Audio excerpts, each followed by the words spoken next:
Mesdames, Messieurs, bonsoir et bienvenue. C'est votre rendez-vous hebdomadaire avec l'économie. La semaine éco qui s'intéresse ce soir au secteur bancaire, un secteur en mal de réforme, de l'aveu même du président de la République du système bancaire.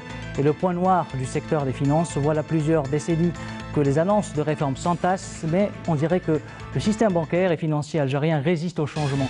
Souvent qualifié d'archaïque et de rigide par les opérateurs économiques, les experts estiment que les acteurs de la place financière n'arrivent toujours pas à s'adapter aux besoins du marché, des banques et des établissements financiers, loin, très loin de s'adosser aux impératifs de développement et de croissance dont a besoin l'économie nationale. Un système financier qui n'arrive toujours pas à convaincre une grande partie des épargnants de placer leurs avoirs dans le circuit formel. Et pour aborder ces thématiques, nous avons avec nous trois spécialistes des questions financières. Un petit tour de table pour les présenter. Tout d'abord, nous avons avec nous l'ancien ministre des Finances et spécialiste des questions financières, Abdelrahman Belkhalfa. Merci d'être venu. Merci. L'expert sur ce dossier sur lequel on travaille depuis longtemps. Effectivement, nous allons aborder tout ça dans quelques instants. L'expert en finance internationale, Farid Bournani, merci d'être là. Merci à vous. Et puis le directeur général de la Bourse de l'Alger, Yazid Ben Mouhoub, merci également d'avoir accepté notre invitation. Merci pour l'invitation. Voilà, et avant d'entamer le débat avec nos invités, je vous propose de suivre ce reportage qui revient sur les difficultés que rencontrent les entreprises auprès des banques, un sujet signé donc Yanis Ait Belkacem. Voilà. Le système bancaire algérien peine à sortir de son archaïsme malgré plusieurs réformes. Un constat que les spécialistes et les usagers ne manquent pas de faire savoir. Pénalisation de l'acte de gestion, manque de liquidité, un réseau bancaire inférieur aux normes mondiales. Plusieurs causes affectent le fonctionnement des banques algériennes, nous explique Assad Chaben, fondateur du cabinet Finabi Conseil. Il y a des raisons objectives pour lesquelles il y a cette lourdeur. Comme je vous ai dit, la pénalisation de l'acte de gestion, il y a une peur au niveau des banques concernant la prise de décision, en plus de l'assèchement de la liquidité bancaire. Donc, on ne peut pas créer de la valeur, on ne peut pas développer des entreprises s'il n'y a pas une obligation de réponse dans un délai bien précis. Parce que la majorité des PME souffrent. La majorité des PME n'arrivent plus à payer les salaires. Et surtout n'arrivent plus à produire parce qu'il n'y a pas leur financement. Une partie de ces crédits qui ont été donnés à l'économie qui finançait le secteur public. Il y a aussi le financement de l'importation qui a consommé beaucoup les ressources des banques. Il y a aussi le financement de certaines grandes entreprises privées. Une stratégie qui a montré ses limites depuis plusieurs décennies et qui n'est pas sans conséquence sur la majorité des PME, sachant que les sources des clients représentent en moyenne 7 à 32 fois les capitaux propres des banques. Assad Chaben évoque plusieurs solutions pour éradiquer les défaillances de ce système bancaire qui pénalise l'économie nationale. La stratégie, c'est de financer les PME. Donc il faut que la logique du financement au niveau des banques change. Il faut qu'elle aille vers le financement des PME productifs qui permettent de réduire l'importation et qui permettent aussi d'augmenter les exportations. Comme je vous ai dit, dans la loi de finances 2021, il y a une niche de liquidité qui a été proposée par les autorités qu'ils peuvent utiliser pour financer la sphère économique.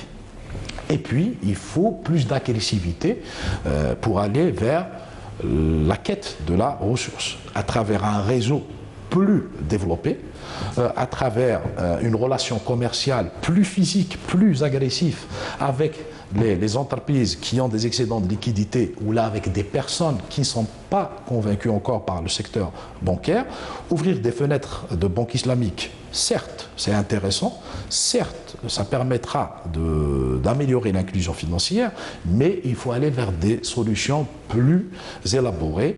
Des solutions plus élaborées telles que la piste des outils digitaux, la création des structures et filiales entre les opérateurs mobiles et les banques et surtout rétablir un climat de confiance entre les Algériens et le secteur bancaire pour remplacer les ressources qui étaient assurées par la rente pétrolière par les nouvelles ressources qui viennent des inclusions du secteur informel. Voilà, retour au plateau avec nos invités. Alors déjà, on vient de le voir à l'instant, la relation entre les banques et les entreprises est très complexe en Algérie.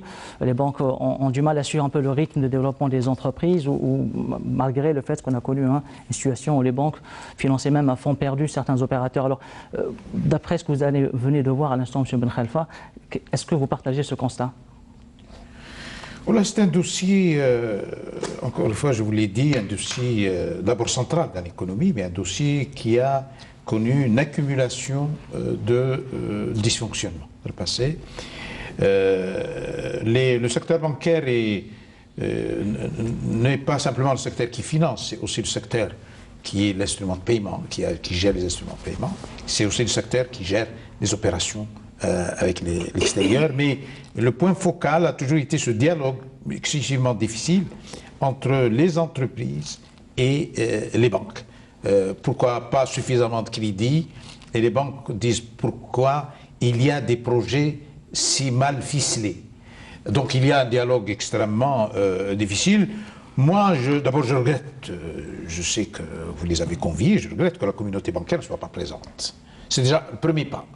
Les banques, quelle que soit la situation, doivent parler au monde, doivent parler.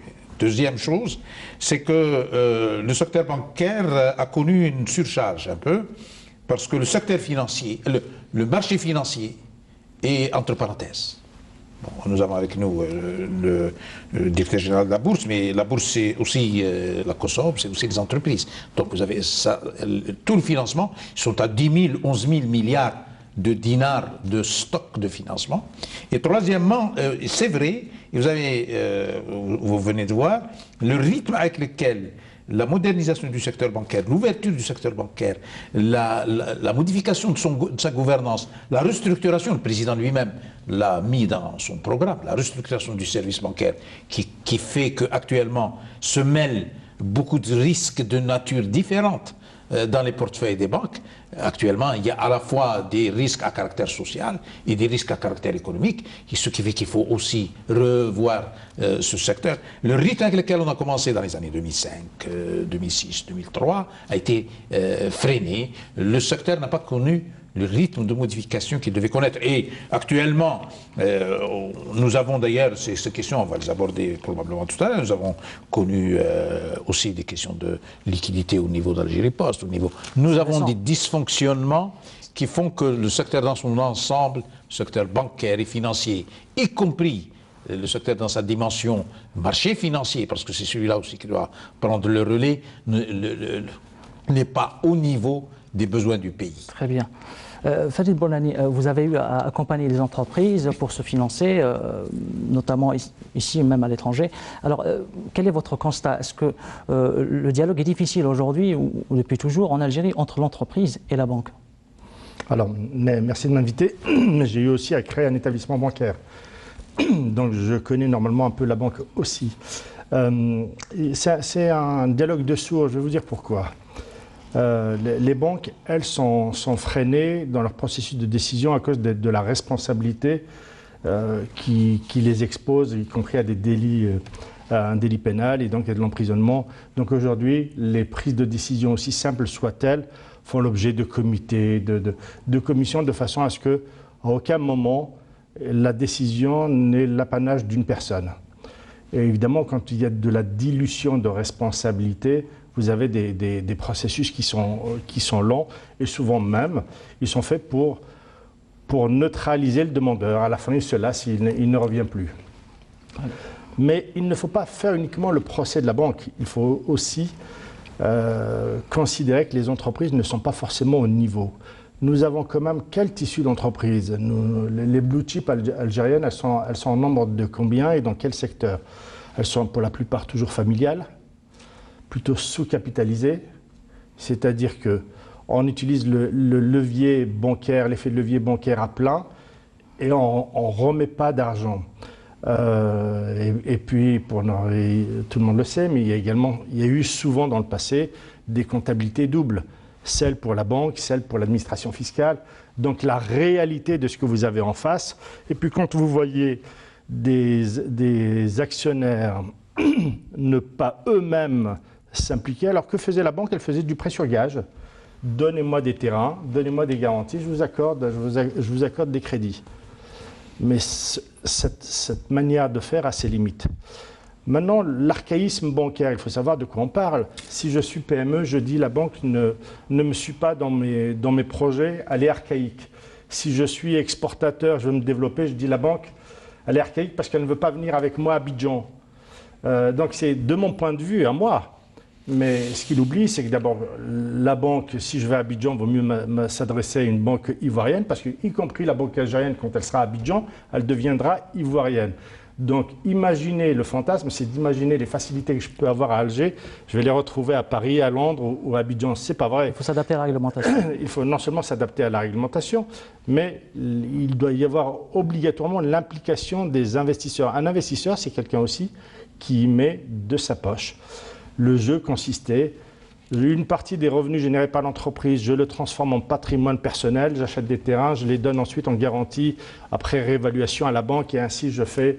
Bon, c'était un jeu qui fonctionnait pendant 20 ans, mais il ne fonctionne plus. Donc, et la banque et les entreprises doivent se rénover.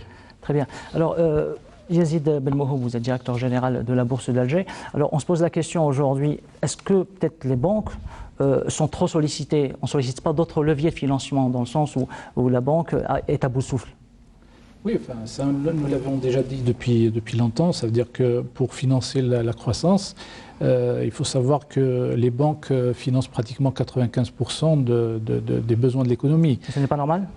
Enfin, nous sommes dans une économie d'endettement. Pour cela, c'est normal. Mais on aurait dû, depuis longtemps, activer d'autres leviers. La bourse a été créée dans les années 90, mais n'a pas pu jouer le rôle qui est le sien, pour des raisons parfois culturelles, parfois parce qu'il y avait par exemple la dernière décennie, il y avait une surliquidité, on avait des programmes quinquennaux qu'il fallait réaliser, donc on donnait des bonifications de taux d'intérêt, automatiquement les opérateurs se dirigent vers le banquier, ils ne viennent pas à la bourse. Le contexte est totalement différent aujourd'hui, il y a une raréfaction des ressources, il faut donc activer d'autres leviers. Nous disons que si on continue dans un financement bancaire, il va y avoir beaucoup de pression sur le secteur bancaire. Et quand on parle du secteur bancaire, on parle des 6 banques publiques en réalité. Donc il ne faut pas, même s'il y a une vingtaine d'établissements financiers, mais le gros est pris en charge par l'État. C'est un capital qui appartient donc à l'État, qui est actionnaire unique. Mais de là, il faut maintenant rechercher d'autres sources de financement. Bon, la bourse est l'une de ces sources de financement, mais il y a aussi, quand on parle de la bourse, il faut parler d'écosystème. L'écosystème, c'est, vous avez les fonds d'investissement, vous avez donc tout ce qui peut faire l'accompagnement, l'expertise, bien sûr, tout ça, nous ne l'avons pas encore. Les textes existent, mais dans la réalité, nous ne l'avons pas. Donc tout ça doit être encore réactivé. Je dis bien réactivé parce qu'il existe. Les dispositifs sont là. Peut-être les rafraîchir un peu au vu du contexte, mais je pense que pour ne pas faire toujours le procès des banques, même si on regarde les statistiques, secteur public, secteur privé, pratiquement ils sont à 50-50. 50% des crédits vont vers le secteur public et 50% vers le secteur privé. Après, comme vient de le préciser M. Bonlani, le niveau ou la qualité des entreprises, notamment du secteur privé que nous avons, n'est pas à la hauteur parce que le banquier, ce n'est pas son argent, c'est l'argent des déposants. Il faut qu'il s'assure qu'il y ait un retour des crédits accordés. Donc il est de son devoir de demander des garanties. Nous disons parfois, ce qui peut-être nous étonne, c'est qu'un opérateur préfère aller mettre, je dis en guillemets, en péril son patrimoine en gageant et en hypothéquant ses biens et en gageant peut-être certains autres, alors qu'au niveau de la bourse... Parce que les règles sont trop rigides aussi. Non, au niveau la bourse, on n'exige rien de tout cela. La seule chose, c'est la fameuse transparence, c'est-à-dire de communiquer les chiffres, de communiquer la politique d'investissement de l'entreprise pour pouvoir attirer l'investisseur. Mais je pense qu'aujourd'hui, nous avons... on peut dire que c'est une opportunité avec la crise, notamment la pandémie. Pour diversifier les sources de financement. Diversifier, mais aussi pour aller plus vite, aller dans la fintech, aller dans la digitalisation, créer d'autres moyens. Bon, la finance islamique a été lancée, mais il faut créer toute l'industrie de la finance islamique. Nous avons la banque islamique qui est autorisée aujourd'hui. Nous avons le secteur des assurances, on autorise le takafoul. Il faudrait compléter cela par des émissions de sukuk au niveau de la bourse. Donc il faudrait qu'il y ait un écosystème sharia compliant dans tout ça. Justement, En parlant de ces nouveaux produits financiers, notamment la finance islamique, est-ce que vous pensez, M. Ben Khalfa, que ça sera la solution qui permettra de bancariser davantage? Non, ça permettra encore d'augmenter le catalogue des produits. C'est sûr, c'est un produit parmi d'autres. C'est même une façon de faire la banque différente de... Mais c'est présenté par les pouvoirs publics comme étant le produit phare de cette année. Mais ce n'est pas ce produit-là qui va changer de fond en comble l'activité bancaire. Le problème, c'est que dans la situation bancaire, c'est qu'il ne faut pas arriver à une impasse. J'aime pas d'ailleurs votre... titre, qu'est-ce qui bloque? Il n'y a pas de blocage. Il y a bel et bien le blocage. Moi, j'étais responsable dans ce pays, les financements étaient à 4 000 milliards, nous sommes à 10 000. Ce n'est pas l'avis des opérateurs économiques. Non, mais il faut, dans une économie, il faut regarder tous les avis. Et c'est justement les faire développer. Et le secteur bancaire me semble être le miroir de dysfonctionnement structurel dans le pays. D'accord. Parce que si vous avez une double économie, une économie bancarisée, une économie non bancarisée, une économie cash, une économie... Alors, il est le reflet de ça. Si vous avez une économie où la facturation est très faible, dans l'économie où il y a une transparence faible, vous ne pouvez pas... Quand vous avez une clientèle... D'ailleurs, il parlait de la bourse. La bourse, il faut que les entreprises s'y mettent, mais il faut aussi une clientèle qui aille à la bourse. Et d'ailleurs, dans la bourse, ce n'est pas le nombre de gens qui... C'est pas le nombre d'entreprises, c'est comme on dit en arabe, la rapidité avec laquelle les transactions se font. On n'acquiert pas un titre boursier pour le mettre dans un coffre et le fermer. Donc nous avons... les banques sont effectivement le reflet d'une économie qui est en transition, mais qui est dans ces mécanismes en crise. Et donc, nous ne sommes pas dans l'impasse, les choses ont bien avancé. Nous n'avons pas connu, moi j'ai vécu depuis 25 ans avec nous n'avons pas connu les situations que connaissent beaucoup d'autres pays. Alhamdoulilah, on n'a jamais eu un problème de clash ou d'insécurité financière. Mais dans la réforme bancaire et financière, puisque vous posez la question, il ne faut pas essayer de régler en même temps tout. Par exemple, c'est à notre portée maintenant de passer rapidement à la monnaie électronique, au paiement électronique. Ça n'attend pas. Pourquoi attendre que l'ensemble de choses se font? Nous devrions passer rapidement à une maîtrise pour ce qui concerne l'accompagnement des exportateurs, des exportations. Donc il faut il faut éplucher le problème et ne pas considérer que le règlement va venir d'un coup ordonné, etc. Et les banques ont la responsabilité, les pouvoirs publics ont la responsabilité, mais aussi la clientèle a ses responsabilités. Farid tout à l'heure disait que le comportement de beaucoup d'entreprises n'est pas conforme à une éthique bancaire. Ce ne sont pas toutes les entreprises. Moi, j'en connais beaucoup d'entreprises qui sont dans les... vous en connaissez. Il ne faut pas jeter l'eau avec le bébé. Nous avons encore dans le secteur bancaire des bonnes opérations. Nous avons des opérations qui sont extrêmement profitables, mais ça reste minime, ça reste encore minoritaire.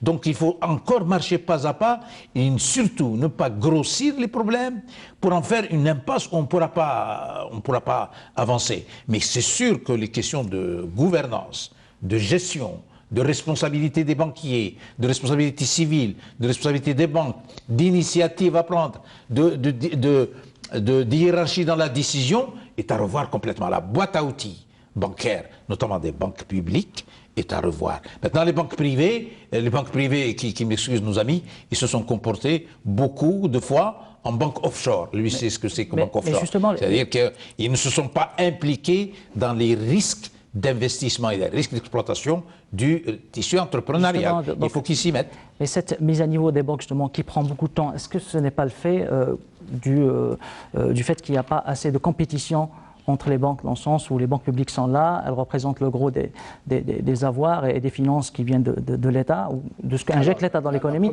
Il n'y a pas assez de compétition, en fait. Elles ne se sentent pas obligées de faire des efforts pour être compétitives. Vous avez raison. La première insuffisance structurelle, c'est d'abord la composition de notre système bancaire.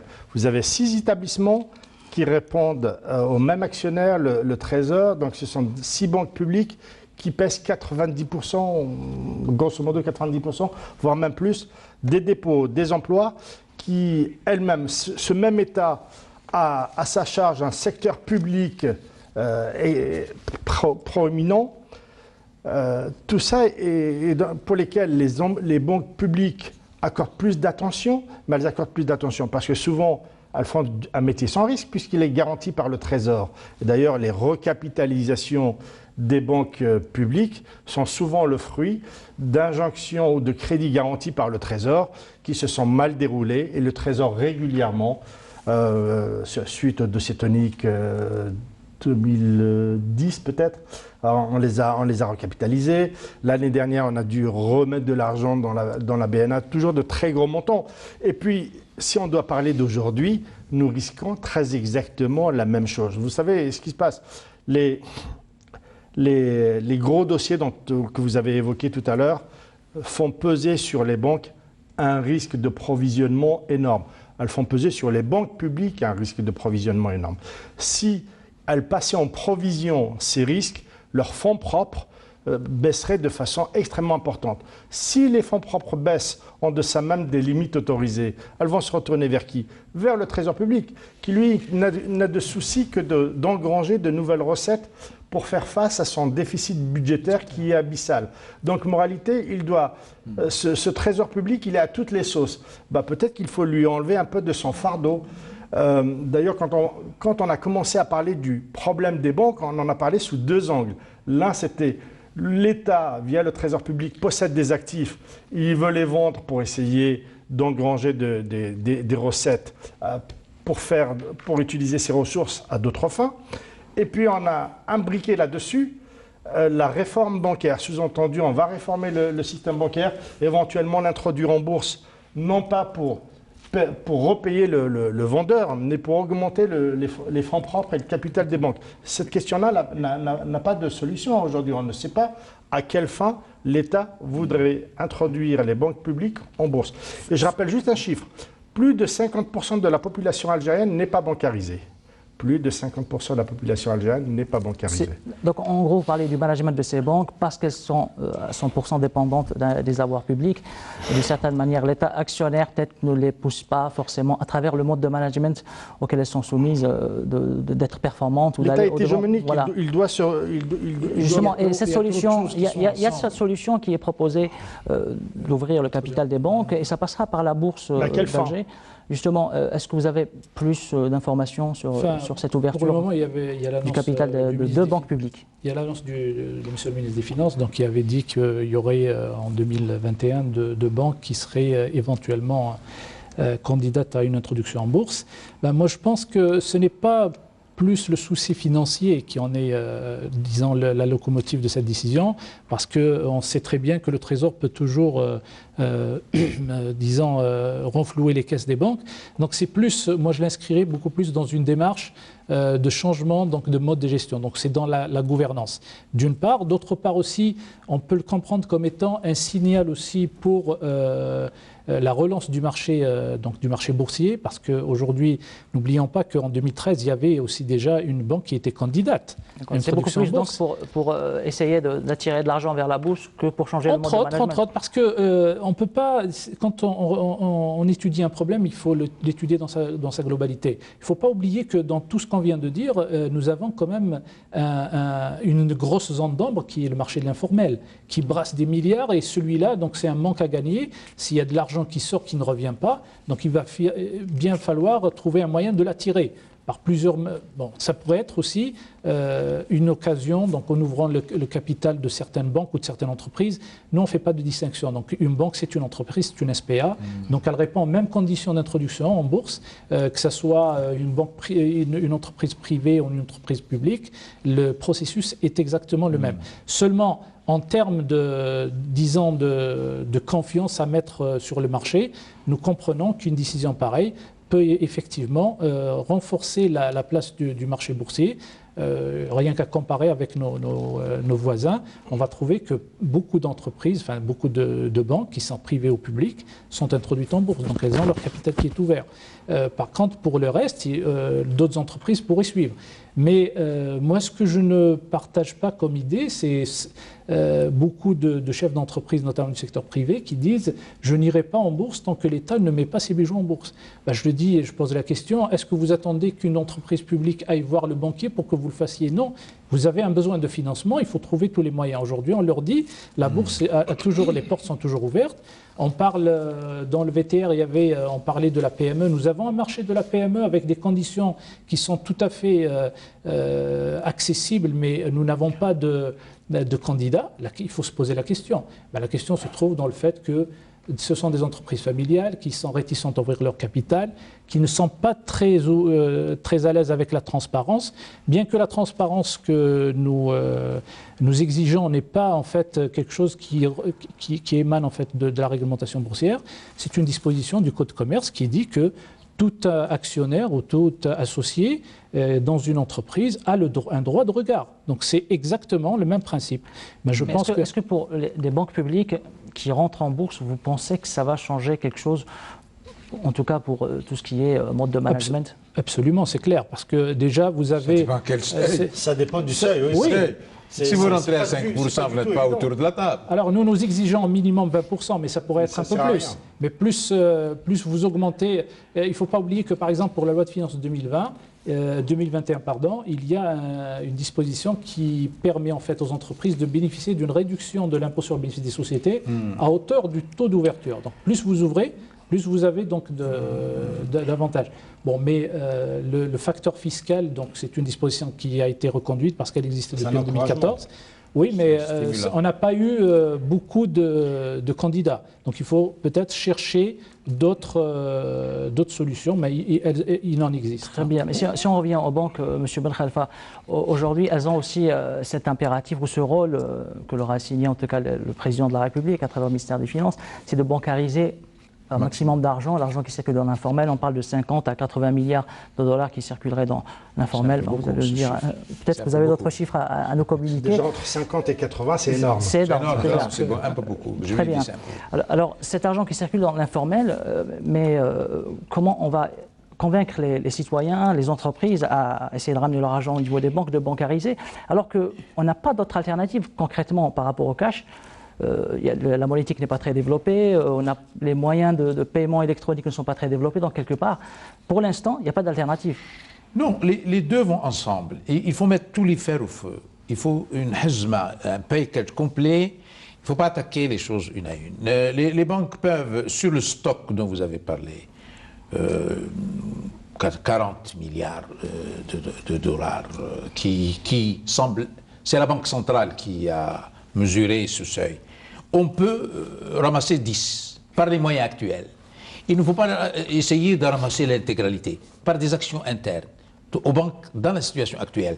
Mais en même temps, si par ailleurs on s'attaque de façon commerciale, pas de façon juridique et pénale, au secteur informel pour faire de l'inclusion, nous avions commencé à un moment donné d'ailleurs de faire de l'inclusion fiscale et de l'inclusion bancaire, vous vous rappelez, de la conformité, l'opération de conformité. Parce qu'il faut en même temps traiter aussi la question fiscale pour inclure de façon assez poussée ces gens à accepter de mettre leur argent dans les banques. Plus une modernisation en matière de paiement. Donc les banques ont ce rôle effectivement de faire de l'inclusion, de faire de la collecte de ressources qui sont en cash d'ailleurs et qui sont parallèles. Elles s'y prennent mal pour l'instant. C'est le cas, attention. Il faut regarder aussi le niveau des ressources des banques, comment ils augmentent. Mais l'essentiel, c'est qu'il faut découpler deux choses. Et maintenant que nous sommes avec une nouvelle constitution, avec le président insiste, il faut restructurer le secteur bancaire. Cela veut dire quoi? Que les banques n'ont plus de rôle social, ils ont un rôle économique. Et dans les portefeuilles actuellement, vous avez un assainissement de portefeuille qui doit se faire. Je suis parmi les gens qui travaillent, le dossier est prêt, qui consistait à séparer dans les portefeuilles des banques ce qui était frontalement business et ce qui était un instrument de diffusion des subventions de l'État. quand vous avez Al-Rajili, quand vous avez la banque elle-même, quand vous avez... Et donc, il y a un traitement, l'ANSEJ, l'OIC, vous avez 9 milliards de une dollars, ingénierie à faire pour que les activités économiques qui sont poussées par les banques doivent être dans une agence spécialisée ou même, à un moment donné, un centre de défaisance. Tu te rappelles l'institution de défaisance il faut, ah oui, oui. Et puis, en ce moment-là, nettoyer un peu les portefeuilles et mettre une gouvernance qui ne soit pas une gouvernance de tutelle. Actuellement, je suis navré, les conseils d'administration, aussi bien des banques que des entreprises publiques, ce sont des conseils de tutelle. Il n'y a que le ministère qui sont. Alors, introduire un changement de gouvernance par 5% en bourse, c'est pas cela qui va changer. Et moi, sincèrement, je suis dans mon pays, les ministres, je sais qu'ils font l'impossible. J'entends aussi le ministre de l'Industrie qui veut ouvrir les entreprises qui n'arrivent pas à se financer par les banques, à se financer par la bourse. La bourse, celui qui va en bourse, c'est moi, vous, l'entreprise, c'est pour gagner de l'argent. C'est pas pour financer des entreprises. Si vous n'êtes pas profitable, si vous n'avez pas un seuil de profitabilité important, je n'achète pas votre titre. Et donc la bourse n'est pas un substitut au rôle de l'État qui jouait un rôle à caractère économique, social. Et c'est là où on fait le plus grand bénéfice. Et d'ailleurs, je vous ai dit, le mouvement des titres fait tel que on boursicote, comme disait Farid dans ses cours. Alors, la bourse, c'est bien, effectivement, d'avoir 5, 6, 7%, pas simplement des banques publiques, du reste. Donc, de toutes les entreprises qui sont... et d'ailleurs, il faut une crédibilité de bourse, il faut une taille critique. Absolument. Il faut 50, 60. J'avais travaillé à un moment donné, avant d'être ministre, sur une liste de 60, dans lesquelles on met les grandes entreprises publiques, on met les grandes entreprises privées, on met les grandes entreprises internationales, la téléphonie, l'aviation, pour que la bourse arrive à un seuil où il y a un matching de risque. Et à ce moment-là, quand je vais à la bourse, quand vous allez à la bourse, vous mettez votre argent de façon plus rapide, mais vous gagnez mieux que le 1% ou le 2% que vous donne votre banque quand vous mettez de l'épargne. Donc c'est un mécanisme, on rentre dans le business, c'est pour ça qu'on sépare, on découpe le social de l'économique. On change les règles de gouvernance, ça a commencé, et les conseils d'administration ne doivent pas être des conseils de tutelle. Et 3, il y a des choses qui peuvent se faire actuellement pour ramasser un minimum, mais il y a des choses qui ne peuvent se faire que lorsqu'on rentre dans un marché organisé, comme le sont les marchés ailleurs, on n'y est que lorsqu'on gagne de l'argent. Et enfin, en quatrième, les banques sont tellement importantes dans l'économie que lorsqu'on ouvre le capital, il faut l'ouvrir à des gens qui apportent un know-how. Pas simplement à des citoyens qui apportent leurs fonds. Il faut que l'ouverture soit une ouverture pour apporter une ingénierie nouvelle, une ouverture nouvelle, et demain, une ouverture internationale nouvelle. Donc nous sommes partisans, moi je suis partisan quand on ouvre le capital des banques, à l'ouvrir aussi à des actionnaires de référence au moment où on veut s'implanter dans les pays arabes. Avant-hier, on a ouvert la zone de libre-échange. On a assisté, nous, en tant qu'envoyés spéciaux de l'Afrique. Et nos banques doivent être cette façade, pas d'être présents, mais d'être présents par des partenariats, par un achat d'actifs. Et donc, c'est rentrer dans le monde des affaires comme le sont les règles universelles. Difficile d'imaginer que les banques puissent aller vers ce genre de partenariat, ou même qu'elles soient agressives au niveau international, alors qu'elles ont du mal à imposer même tout ce qui est relations simples entre leurs clients et en matière de services, par exemple. Il nous a fait rêver quelques minutes. Oui, justement, on n'arrive même pas à imposer le chèque, on n'arrive pas à imposer... On a des soucis sur le marché intérieur. Il y a un grand retard en matière de politique, exact. Si vous êtes à Oulef, à Qabli ou dans l'Algérie profonde, vous n'avez aucune chance de rencontrer un établissement bancaire. Donc la sous-bancarisation algérienne est également le fruit d'une petite présence des banques à travers le territoire. Nous avons un territoire La immense. couverture, tu veux dire. Ensuite, si on veut le combler par les moyens traditionnels en pensant qu'un jour on va ouvrir des agences partout, c'est de la banque de grand-père, ça ne marche plus. La banque de demain est tout sauf celle-là. Elle est plus digitale. L'objectif est d'atteindre le maximum de population sans avoir d'infrastructures lourdes. Et puis les métiers ont également changé.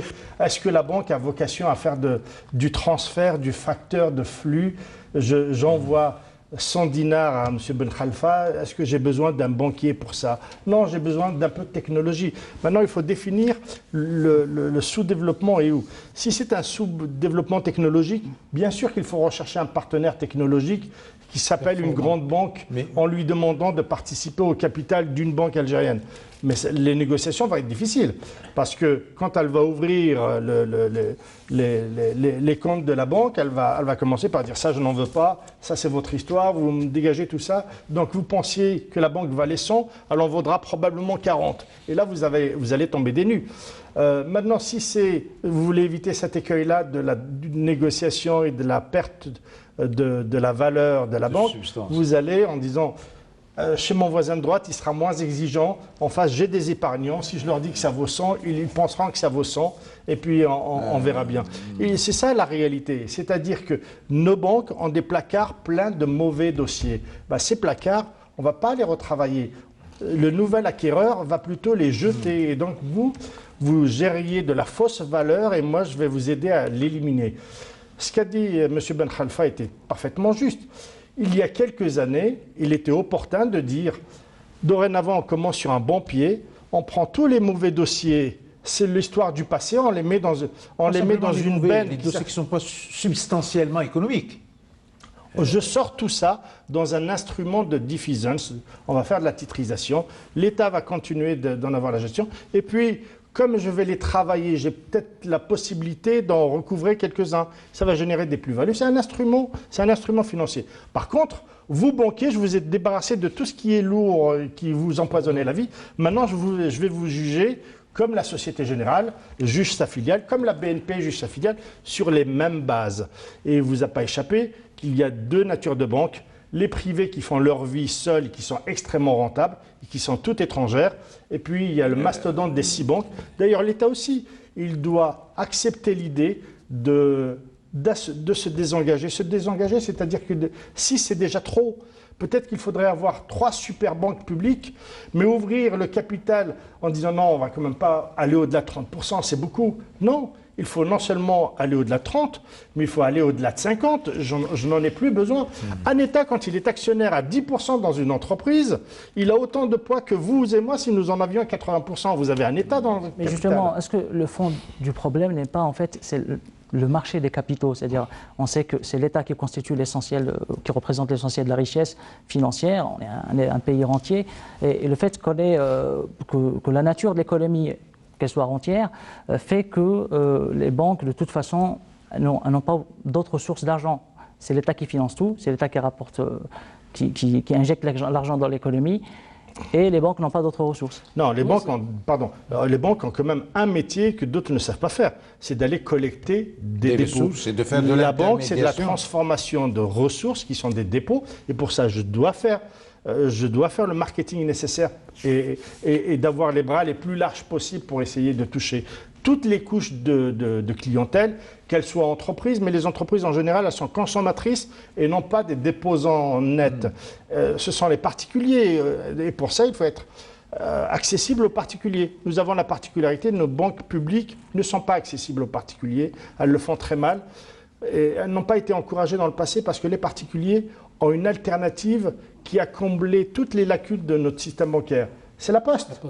C'est la Poste. S'il n'y avait pas de Poste en Algérie avec ses nombreux guichets, plus de 3000, là nous verrions une abîme bancaire.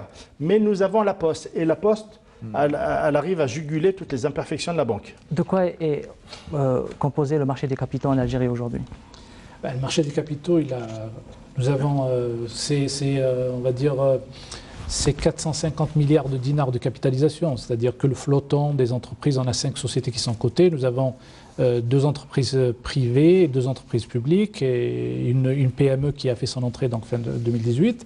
Mais ça reste, au vu des capacités de l'économie nationale, logiquement, depuis sa création en 1997, nous sommes en 2021, on devrait avoir au moins une centaine d'entreprises cotées. Nous avons 2 marchés, un marché pour les PME, un marché pour les grandes entreprises. Là, on travaille aussi pour éventuellement ouvrir le marché pour les start-up, un certain niveau, qui ont un certain niveau en fait.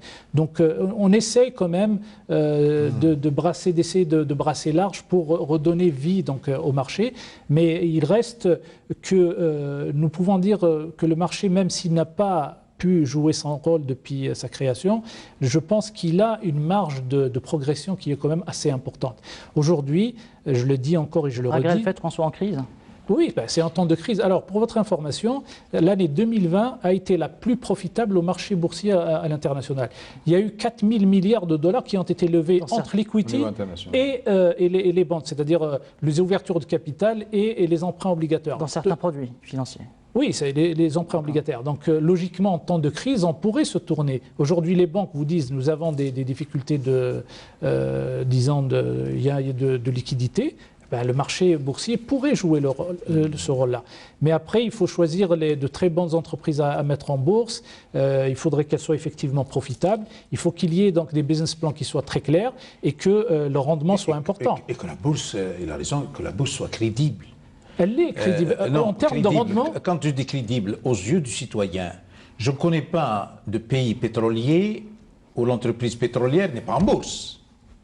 Oui, la dernière, c'est Aramco. La dernière, Aramco. Les Saoudiens. L'Arabie Saoudite. Non, elle est vendue à Aramco. C'est 2000 milliards de dollars. De capitalisation. Il n'y a pas, en bourse, la crédibilité de la bourse, c'est les entreprises qui sont cotées, soit cotées en actions, soit cotées en... C'est les fleurons du pays. C'est les fleurons, mais il y a un matching. Donc l'État doit donner l'exemple à travers ces grands mastodontes. Moi, je connais beaucoup d'entreprises privées vis-à-vis desquelles je dois donner des stimulants pour qu'ils s'offrent en bourse parce qu'ils ont un ROE, un Return on Equity, qui parfois dépasse les 15-16% jusqu'à 20%, qui sont ici présents. Tous les leaders dans leur secteur. Tous les leaders dans leur secteur. Je ne parle pas simplement des pétroliers, je parle aussi de la téléphonie. Je parle des services aériens, je parle de l'industrie, des industries de montage, des industries. Et donc, une bourse qui est la plus petite dans le plus grand pays d'Afrique que nous sommes, territorialement, c'est une... Et donc, il y a des stimulants à faire pour que la bourse mute, pour qu'il y ait une mutation, à commencer par les entreprises qui sont en bourse. Ensuite, les choses venant, vous allez entraîner un engrenage qui dit que probablement, et ça va un peu rentrer en concurrence, en saine concurrence avec les banques. Parce que les banques aussi, à force d'être seules, parfois ils ont la seule logique. Ils sont sous pression d'une demande de crédit simplement.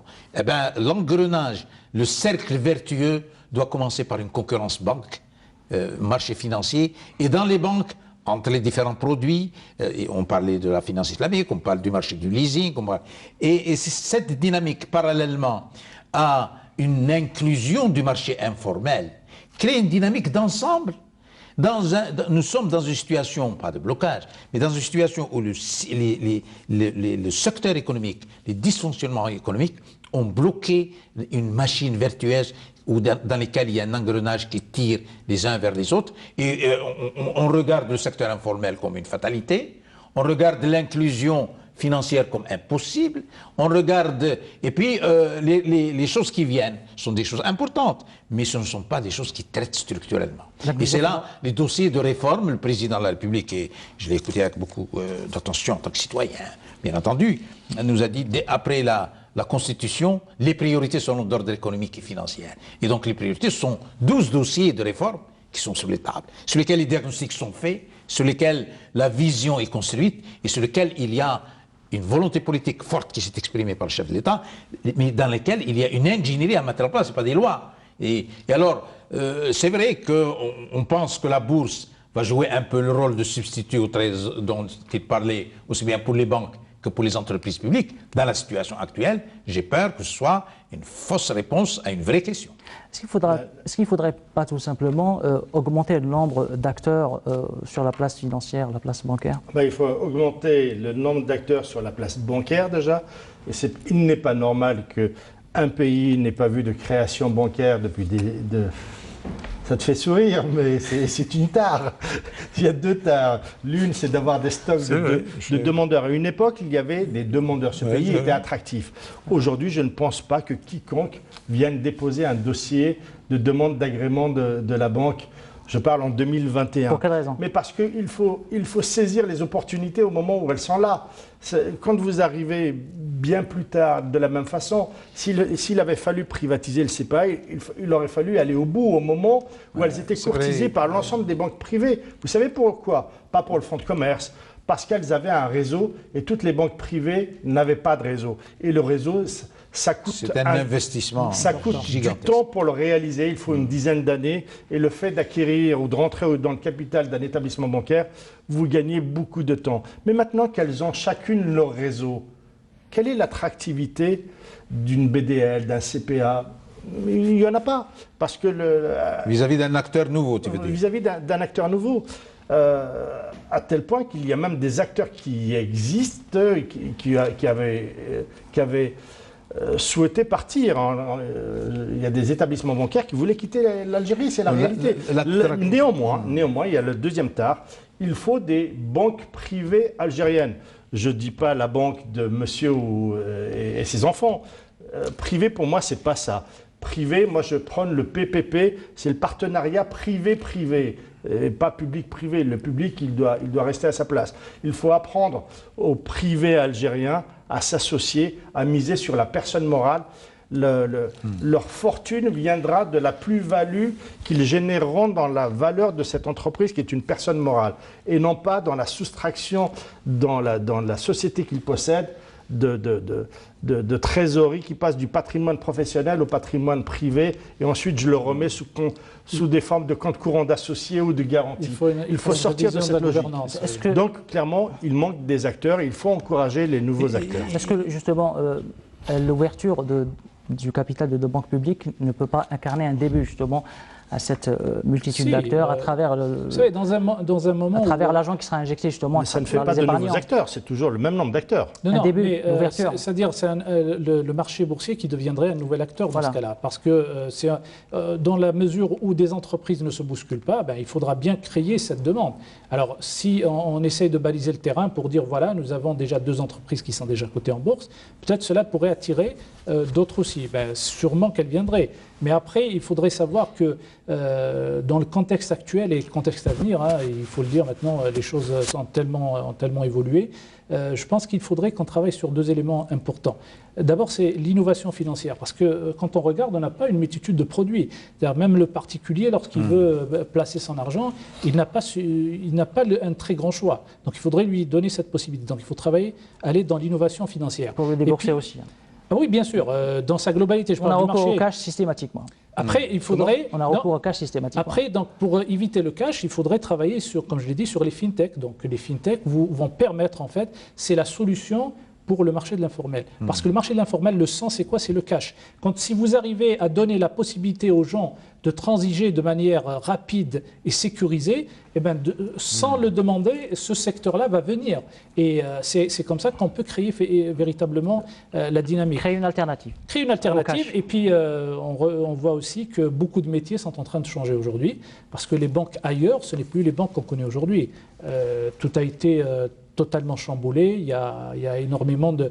Alors, ce qu'on appelle la disruption qui est en train de se faire, que ce soit pour les banques, que ce soit pour les assurances, mais pour tout le marché financier. Demain, vous avez un Google Pay, un Apple Pay, tout simplement. Qui sont plus grands que n'importe quel établissement. C'est extraordinaire. Et d'ailleurs, sous ce coup-là, sinon ça va se créer de façon informelle. Nous aurons également un marché de crédit informel, un marché de paiement informel, comme nous avons eu un marché de trade, de commerce électronique informel. Il y est. Des VTC informels parce que le paiement en ligne n'est pas développé. Des usuriers informels, des gens qui vous donnent du crédit à 20%, à 25%. On a connu des pays, cette affaire-là, nous sommes loin de cette situation, où, à défaut, le marché informel, qui était l'économie informelle, c'est dédoublé d'un marché financier informel. Nous sommes loin de cela. Mais c'est pour ça que moi, je continue à dire qu'il faut trouver les solutions partielles, ne pas attendre une solution. Et dans les solutions partielles, le système de paiement, les règlements électroniques, l'usage de la carte, nous sommes prêts pour cela parce qu'il faut voir à quelle rapidité les Algériens sont montés de 6 millions de porteurs de puces à 35 millions. Nous sommes actuellement à 35-36 millions. Donc il y a la jeune génération, il y a beaucoup de... Et nous avons et donc le système, cette année, le Covid, partout ailleurs, les paiements électroniques ont été multipliés par 2, parce que le commerce électronique s'est fait, sauf en Algérie où le commerce électronique a avancé, mais les gens payent cash à l'arrivée. À la livraison. Alors qu'on sait qu'il y a beaucoup de startups qui sont en train de se développer. Bon, les startups vous amènent. Oui. Mais c'est bien que demain une start-up et avec lui le TPE qui pourra. C'est pour ça. C'est-à-dire des start-up qui développent des solutions de paiement, mais en relation avec les banques. Il ne faut pas faire l'erreur que je vois dans certains pays africains, dans lequel le M-Payment, qui est la téléphonie, est devenu une seconde agence contrôlée par personne. Mais c'est une bonne chose, tu vois.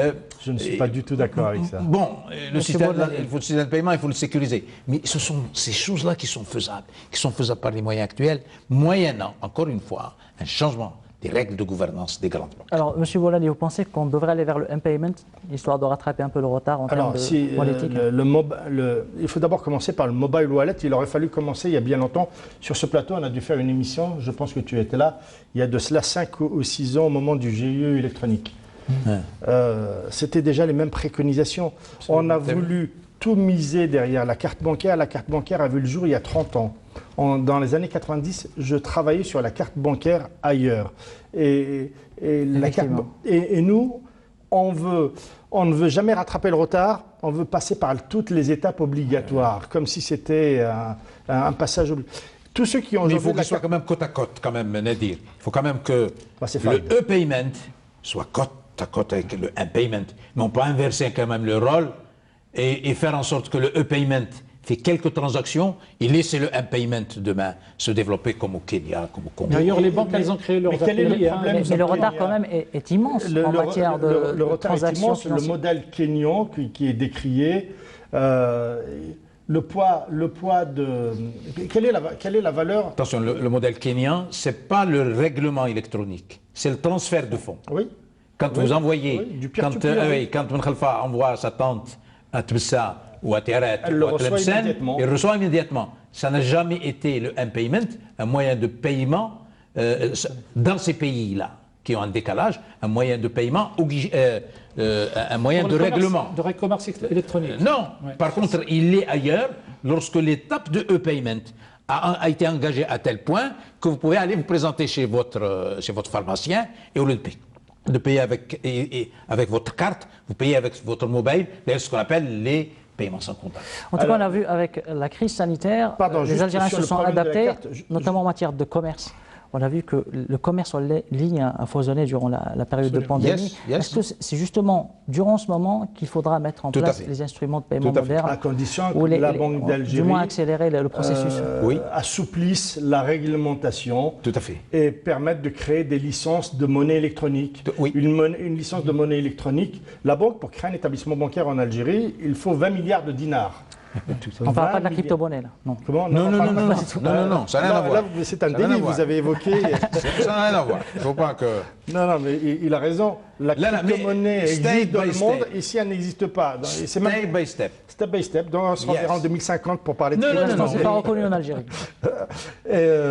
Mais la réalité, c'est qu'il faut non seulement accélérer, mais il faut dématérialiser la carte bancaire dont vous parlez, Visa et Mastercard. Leur plus grand effort aujourd'hui, c'est de débarrasser de la carte et de la dématérialiser. Nous, on veut passer par la carte pour peut-être dans 10 ans la dématérialiser. Je ne vois pas pourquoi nous faisons ça. Quand on est en retard, on doit trouver des moyens alternatifs pour se mettre à jour. Aujourd'hui, même les banques sont dématérialisées. On parle de banques qui existe uniquement en ligne. À distance, oui, bien sûr. N26, à distance. Boursorama, de la Société à distance. Tous les établissements bancaires. Il ne vous échappera pas que dans les pays développés, ils sont en train d'alléger leur réseau bancaire et de le diminuer. Donc l'écart se creuse pour le système bancaire algérien. L'écart se creuse. Après, c'est-à-dire qu'on peut rattraper le retard en utilisant les nouvelles technologies. On allant vers la technologie d'après. La technologie d'après. Oui, les insurtech, les fintech, donc les assurances, dans le domaine de la finance, donc toutes les technologies qui existent. J'ai parlé tout à l'heure des startups. Nous voyons, moi je vois tous les jours des start-upers qui ont des solutions innovantes, extraordinaires. Et ils sont de production. Attention. Là aussi, parfois, on veut demain porter des grosses problématiques sur des petites start-up. Non, ce ne sont pas des solutions de problématiques au niveau national. Non, c'est clair. Mais les métiers de la banque vont demeurer. Ils vont utiliser, non. Les métiers de la banque vont demeurer. Demain, vous n'avez pas de difficulté avec une start-up. Pour lui donner un TPE, il fait un delivery, il utilise il n'aura pas la même résistance que quelqu'un qui n'a travaillé qu'avec le cash. Oui, je parle des startups, par exemple, sur des moyens de paiement que les banques, par exemple, quand on voit ce que c'est devenu aujourd'hui le Bitcoin, on se pose des questions. Oui, enfin, ça, dans une autre dimension, bien entendu. Bon, oui, ce n'est pas la nôtre, mais c'est-à-dire que ces solutions peuvent être envisageables. Mais bien sûr, moi je pense qu'il il faut pas fermer. Il faut fermer. Il faut quand même une ingénierie de transformation. Absolument. Il faut traiter les grosses masses par des grosses solutions, traiter les moyennes par des moyennes, et ne pas un jour inverser et vouloir traiter les problèmes de portefeuille des banques, de gouvernance des banques par des solutions de start-up ou par un recours à la bourse à 3%. Il faut définir ce qui est recherché, le mal contre lequel on veut... Le cahier de charges est fait, est écrit depuis longtemps. Et ce cahier des charges, on doit y adapter des solutions. Pour la gouvernance, ce n'est pas l'ouverture du capital à 5%. Pour l'insuffisance de fonds... Pour les fintechs ou pour la technologie bancaire, ce n'est pas des petites solutions à usage. C'est pas un fourre-tout. Voilà. Mais c'est un complément qui vient faciliter, pour attirer notamment en termes d'inclusion. Cela va permettre en fait d'attirer, parce que quand on parle du marché informel, c'est aussi, c'est les usagers de tous les jours, au lieu d'utiliser les moyens de paiement. Le dossier est à réouvrir, vraiment. Le dossier de la réforme bancaire, de la restructuration bancaire, de l'investissement, est à réouvrir dans sa plénitude. On y apporte, il y a des solutions qui sont apportées de plus en plus dans les lois de finances, mais ce sont des solutions partielles. Le rythme est trop long. Non, et puis la taille de la solution est trop petite par rapport à la taille du problème. Nous sommes au cœur de l'économie. Surtout que l'économie est portée par les banques, ou par l'autofinancement, ou par les banques. Et donc, en même temps, traiter les choses en périphérie, c'est-à-dire le secteur informel, sans perturber. Et nous avons une ingénierie à monter sur une vision d'ailleurs d'État, pas de gouvernement, je permets de le dire. Ce sont des choses qui doivent aller au-delà, à 3 ans, à 4 ans, à 5 ans. Ce n'est pas d'un changement dans la loi de finances et dans la loi de finances complémentaires. C'est des choses qui sont structurelles et structurantes. Le secteur bancaire a avancé d'ailleurs moins que des secteurs. Nous sommes le seul pays où les secteurs de souveraineté ont dans la digitalisation avancé plus que les banques. Nous avons maintenant l'extrait de naissance qu'on retire à distance. Et nous avons le casier judiciaire à distance. Nous avons ces choses-là ailleurs sont venues après l'économie. Oui, parce qu'il faut dire aussi qu'il n'y a pas de, flux financier. La réglementation, pourquoi cette résistance des banques, régulateur justement, qui est la Banque d'Algérie avance moins vite. Pour assouplir les régulateur, on a oublié nos amis de la Banque d'Algérie. La grande banque, je sais, tu l'as fait exprès. La grande banque, la grande banque, c'est 20 milliards de dinars, mais ça, c'est des métiers sacralisés. Mais faire du mobile wallet, du mobile money, c'est pas de la banque. Il faut être à des équivalents de 20 000 euros. Les licences valent 20 000 euros ailleurs. Alors quand vous comparez ça à 150 millions de dollars, en Algérie, c'est 150 millions de dollars pour créer un établissement bancaire. Voilà, messieurs, nous arrivons au terme de ce débat intéressant. Donc, nous allons donc arriver avec nos invités. Enfin, nous reviendrons avec d'autres débats la semaine prochaine. Je rappelle que nous étions avec Farid Boldani, expert en finance internationale, Yazid Ben Mouhoub, directeur général de la Bourse d'Algérie, et puis l'ancien ministre des Finances et expert en questions financières également, M. Ben Khalfa Abdelrahman. Merci à vous en tout cas. Et moi, quant à moi, je vous retrouverai là.